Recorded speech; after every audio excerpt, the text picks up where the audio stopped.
Okay. So are we live yet? Yeah, I think so. All right. Well, good afternoon. I'm Brad Bielski, Dean at the Kent State Tuscarawas campus, and welcome to our first Facebook Live session. And I have here with me today, first of all, Shannon Bailey, who will be moderating the technology to make sure that everything works. So thank you, Shannon. Also have Sherry Bronkar, our library director, and Sherry is helping us with the questions and the answer period of this Facebook Live event.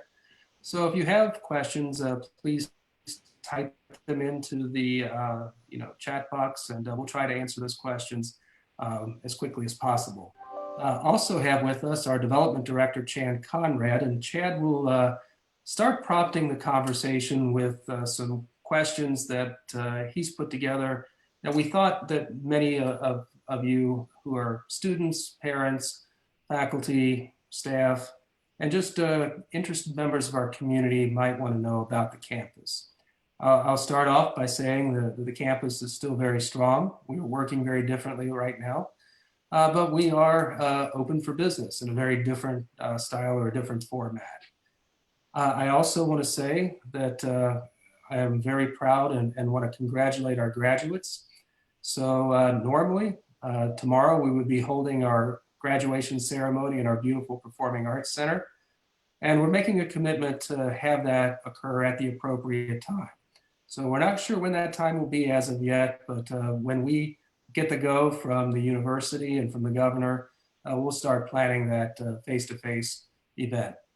Uh, in case you haven't heard, we will have an opportunity for a virtual type graduation or ceremony that comes into play Saturday. You can go ahead and tune into the website and get a message from me, more formal message, a message from President Diakon and a message from Provost Tankersley. And as we go through, the names will scroll and we'll be able to see your name and hear your name called throughout that process too. So the campus remains in operation. We're looking forward to a fall opening again. One of the things that we are working through right now are the conditions under which that opening will occur, and that'll take time and some patience for everyone. But we are expecting to have a fall opening where our students will be back on campus in some form. Our faculty will also be back on campus in some manner, and the staff will be working as well. So we're all looking forward to that day. We're not sure exactly, like I said, how that will roll out, but it's a message I want to convey to all of our incoming students and also to our current students who are wondering what things will look like in the fall. We may have some more remote classes. We may have some online instruction, but we are going to make every attempt to ensure that students can be back on campus and will get that face-to-face experience that they're so accustomed to. So I will hope everyone is well and safe out there on the Facebook Live page. But at this point, I'll turn it over to Chad Conrad and see what questions he might have. Sure. Thanks, Dean Bielski. It's good to be here. Usually, this is a vibrant, exciting time on campus. We always say this is the best time of the year to be on campus, but obviously things have changed just in the last 2 months. For some of us that may not be really aware, but maybe just tell us how the last 2 months have really transpired and with our students and faculty and staff over those 2 months. Well, we've tried to place our students first and their needs first as much as possible. But also our faculty have really flipped the manner in which they teach. So it's been a very collaborative joint effort between our faculty and students to ensure that the quality of instruction is still there. Very different, of course, than what we've seen or experienced in the past, but still there. I can attest to that to some extent because my son is a student at Kent State Tuscarawas. And I can tell you that he right now is celebrating turning in his last assignment, but he's been working constantly throughout these past 6 to 7 weeks on his assignments, his classes. And what he always tells me is that this is interesting and he enjoys pieces of that, but he can't wait to get back on campus and be in the library and go grab something in the student union, um, hang out outside and see a lot of his friends and colleagues. So he's looking forward to that day, as I'm sure many students are. And a big shout out to the faculty who have radically transformed the way that they do their teaching. I would say probably 25 to 30% of our faculty have taught in an online or remote format in the past.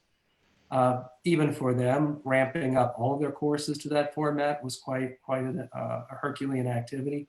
But we have many faculty who had not taught in that format in the past and had to, in a very quick time, completely revamp their modalities of teaching. And that was one thing to do in a lecture environment, but it's an entirely different scenario to do in a clinical or a laboratory environment. So huge shout out to those folks that were able to make that conversion. Okay, very good. You mentioned a little about graduation. Is there anything else particular you like graduating seniors or parents to know about graduation plans? Well, just stay tuned for further announcements about an actual ceremony. We know it won't be in the summer. It would be in the fall at the earliest. And one of the things that we want to do is give not only our spring graduates that opportunity, but also the fall graduates who are usually captured as part of our spring commencement ceremony, and the summer graduates as well. So it won't be just for our spring graduates, it will be for the fall, spring, and summer graduates. So keep looking forward to more information as we move forward. Okay. I don't know. We have couple different things happen. I'm not sure if we're on the Kent State Tusk Facebook page there or not. But throw another question out there to you. Tell us a little bit about summer. What's that going to look like for students? Summer is going to remain remote. So those courses and classes that would have been taught in an on-ground format have been converted to this remote format. The university is making a distinction between remote and online. So if your course was formerly to be online, it's going to remain online.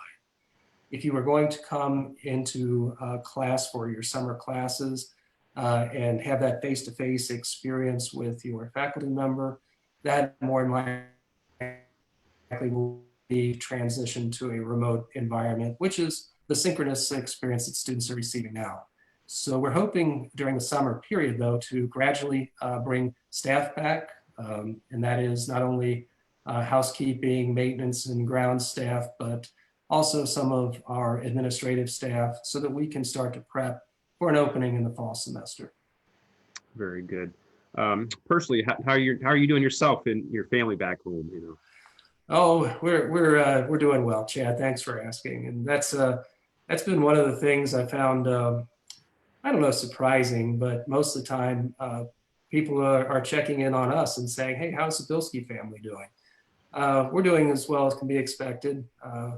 We now have my son, who's a Tusk student, my daughter, who is a fashion design student at Kent, and my youngest daughter, a freshman, soon to be sophomore at Dover High School, all vying for computer time, working on their assignments.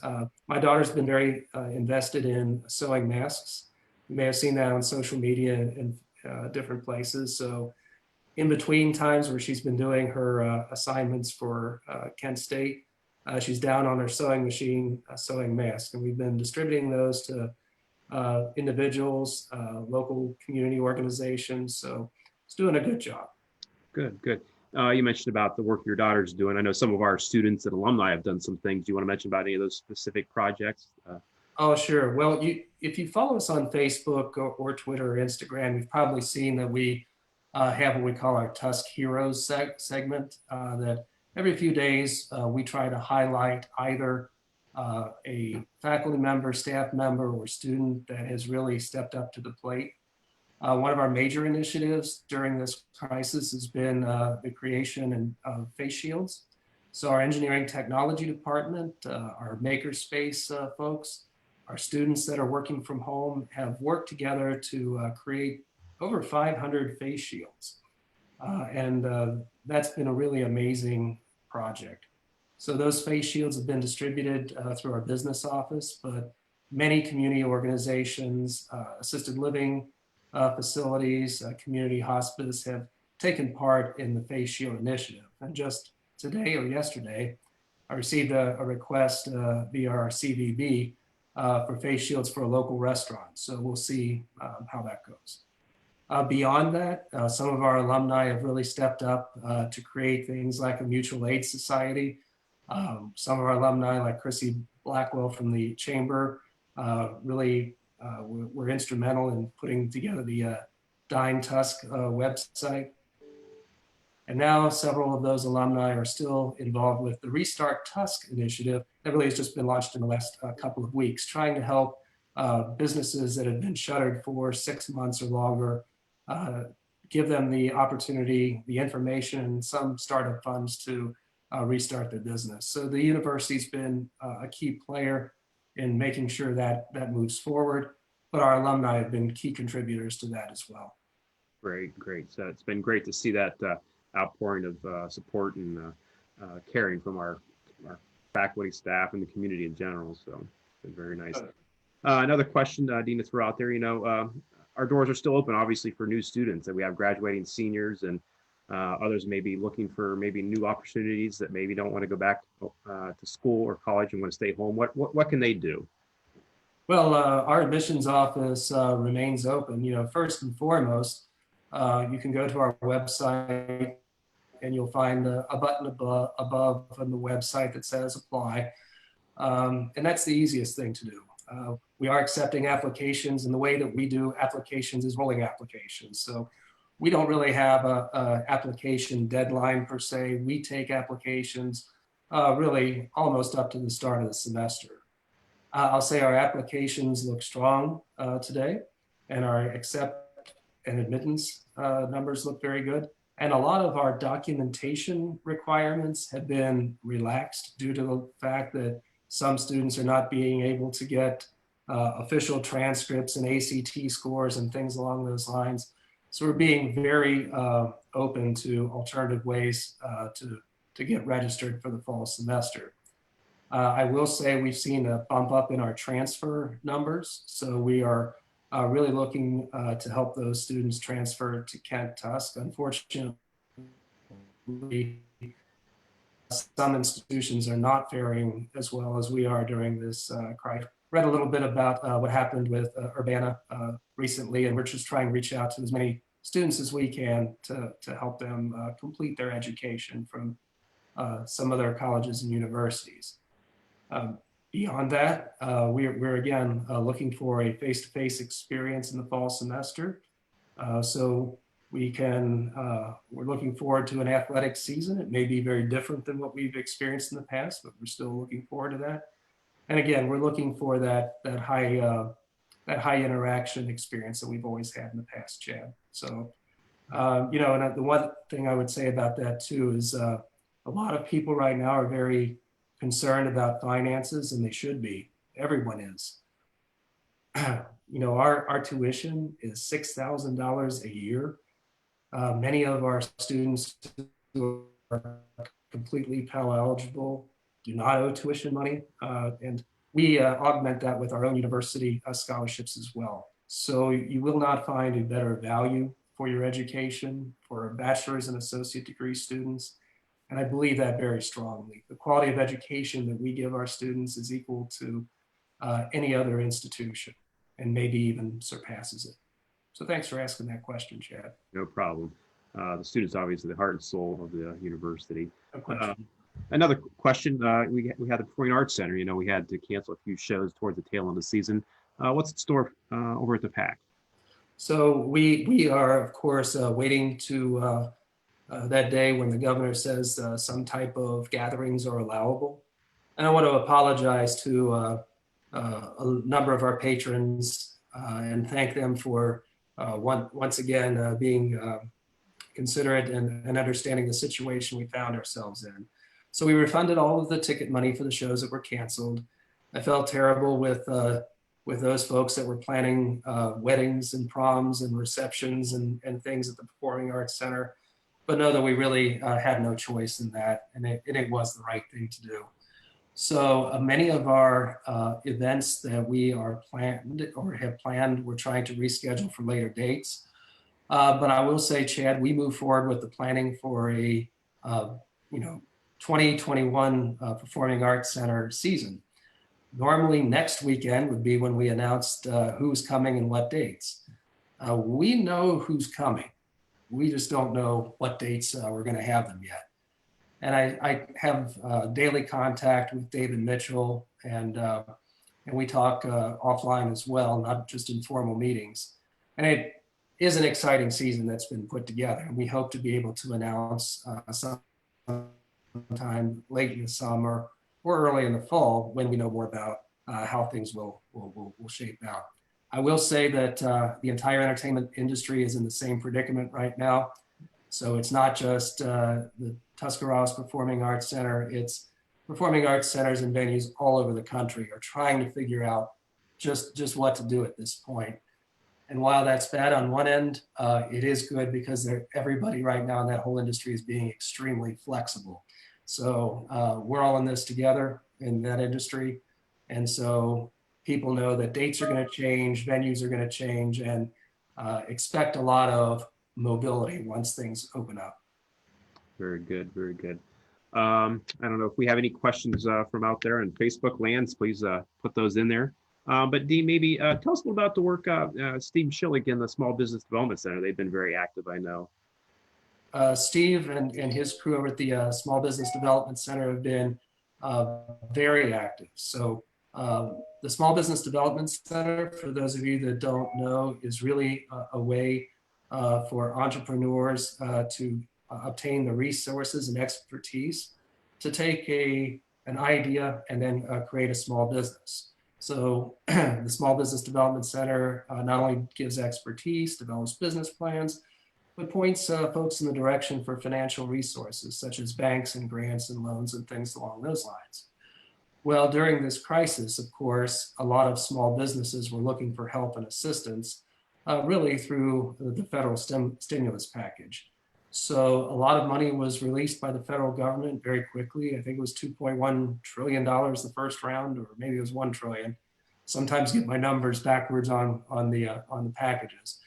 But the SBDC here was a key player in helping direct some of our small businesses to resources to obtain some of those payroll protection loans and things like that. I've had a number of local businesses reach out to me personally to thank Steve and thank the university for the blessing that is the SBDC. And the SBDC continues to play a role in the Restart Tusk initiative and other economic development initiatives throughout the county and quite frankly, well beyond this county. Very good. Well, Dean, I think we're sort of coming towards the tail end here if we don't have any questions. But I sort of just want to conclude. Do you have any closing remarks or words of wisdom for our graduating seniors or anybody out there?